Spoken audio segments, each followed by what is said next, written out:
This episode is brought to you by SmartVestor. Connect with an investing pro near you at RamseySolutions.com/SmartVestor. Today's question comes from Chris in Florida. He says, you used to be hardline against crypto, but in the last couple of months, you've said that if you want to spend your fun money on crypto, go ahead, but it's speculation. Have you softened your stance on crypto? What would it take for you to see crypto as legitimate as any other currency, as legitimate? Dave, have you gone soft on us? Well, let's start with the basics, okay? There is no currency, regardless of how legitimate, that is a valid investment. You should not buy the Chinese yen as an investment because your golfing buddy said it was a good idea, or some idiot on TikTok. You should not buy the U.S. dollar or the euro and speculate on currency values. That's what Bitcoin is. If it's having a good day, that's what Bitcoin is. Okay? It is not a place to invest.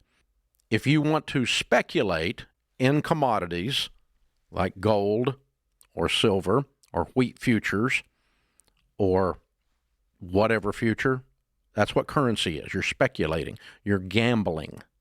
Then that's up to you. But don't call it an investment, and no, I haven't gone soft. Anyone who does that, I think, is wasting money. Speculating in commodities, I do zero of. Gambling in Las Vegas, I do zero of.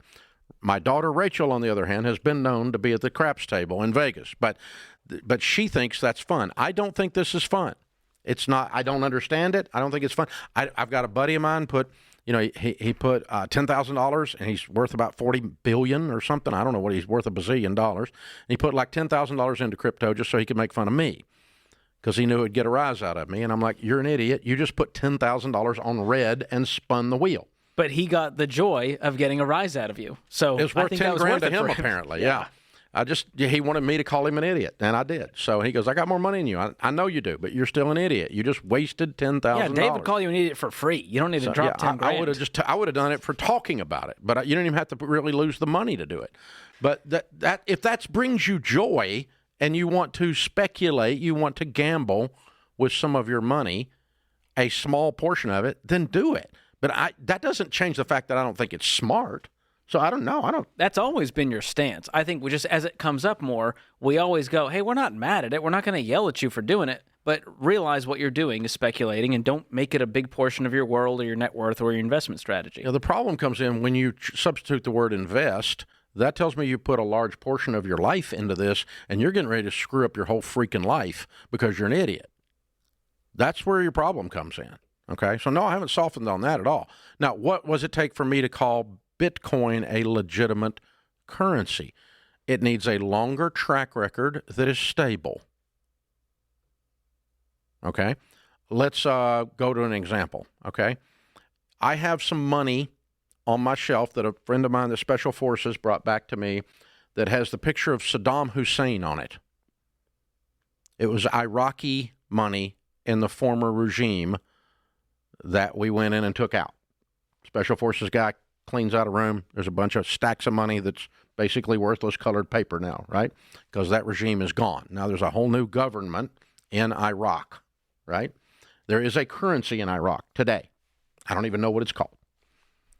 The chances of me telling you to put money in an unstable, new, unproven currency in Iraq is zero, because you're putting money in an unpredictable environment that has no track record. That's dumb. That's Bitcoin. Okay? It's only Bitcoin is cool. Well, it just has better marketing. The cool. Hype has really worked. Well, it's cool. And it's what we talk about on TikTok. They don't talk about Iraqi dinar on TikTok, right? Or whatever it's called. That's what the old one was called. They probably call them the new one. No, you're right. It's still that. Okay. So anyway, yeah, it's the non-Saddam Hussein Iraqi dinar, right? And so I've got some Confederate money from the states of the South during the Civil War. Worthless. Okay? So if a new country pops up somewhere and they have a new currency, it's the same thing as Bitcoin. It doesn't make it more stable or more palatable or a better investment because it's technology-based and because you think people can spell blockchain and actually describe what a blockchain is, which is an interesting concept. But until it stabilizes, and it ain't stable, boys and girls, it's like riding the worst roller coaster that went off the rails at Six Flags. The one that's on the news where you were left hanging upside down at Six Flags. That one, right? You know? And your mother's throwing up and all that, right? That's the one we're talking about here. This is not good. For some people, that's fun, apparently, though. I know. Use a little fun money on that. That's right. So I'm going to put a little of my money on this.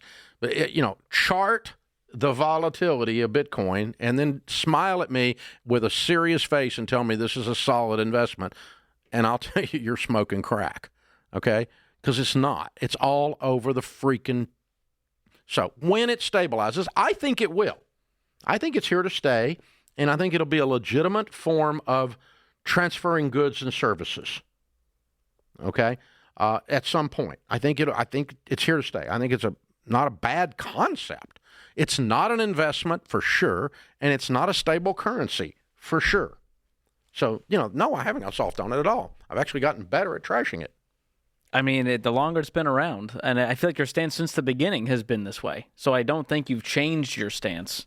Yeah, when I had the same stance when people were putting their money in Beanie Babies, too. I actually had people call this show back in the day that had put their kids' college money in Beanie Babies.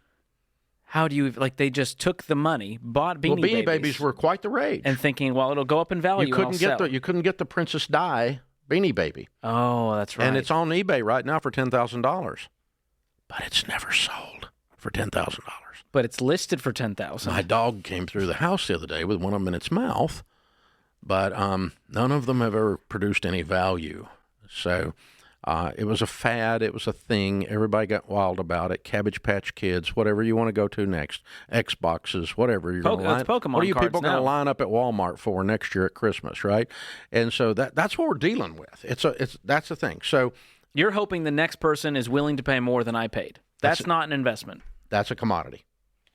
That's a commodity. And it's the commodities go up or down based on shortage or oversupply. And shortage or oversupply is caused by greed or fear.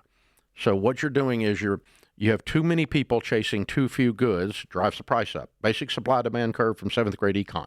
And so, if you have a lot of supply and not enough people chasing it, price goes down. It's called a glut in the market, right? It's too available. Nobody cares anymore. There's no scarcity. When the Beanie Babies were going through the roof and people were paying $1,000 for a Princess Di, buying it off each other on the bet that it was going to go on up, is because they actually thought it was going to go on up. It was shortage and scarcity. Toilet paper during COVID. Remember that? Yeah. People were selling that stuff on eBay. Plexiglass. Yeah, don't you remember the time you wish you were in the plexiglass business? Man. I wish I was in the mask business and the plexiglass business at one point. Yeah. Oh, and hand sanitizer. Oh, yeah. That was the other one. They were making it out of vodka. They were just anything you could make hand sanitizer out of. You could sell a jug of that thing. Yeah, that's hillbillies are drinking it. I'm just saying. Right. The hillbillies made out good selling their bathtub hand sanitizer. No, we have not gone soft on it. We've, what we're trying to do, honestly, is we're trying to teach you to talk about it differently so you realize what it is. To quit saying it's an investment, start calling it speculation. And if you're going to speculate on anything, it needs to be with fun money, because that means you're gambling. If you're day trading in stocks, what's the percentage of people make money in day trading in stocks? Very few. A few percentage points. Like 2? Yeah. I think over 100 days, only 3% actually come out any further ahead. Yeah. Profitable. 97% lose money if they keep it up for 100 days or more. That's actual research, not TikTok. Okay? So, if you're getting your financial advice from TikTok, you got a problem. Thanks for tuning in to Ramsey Everyday Millionaires. Need help with your investments? Connect with a SmartVestor Pro at RamseySolutions.com/SmartVestor or click the link in the show notes. Ramsey Solutions is a paid non-client promoter of participating pros. Learn more at RamseySolutions.com/SmartVestor.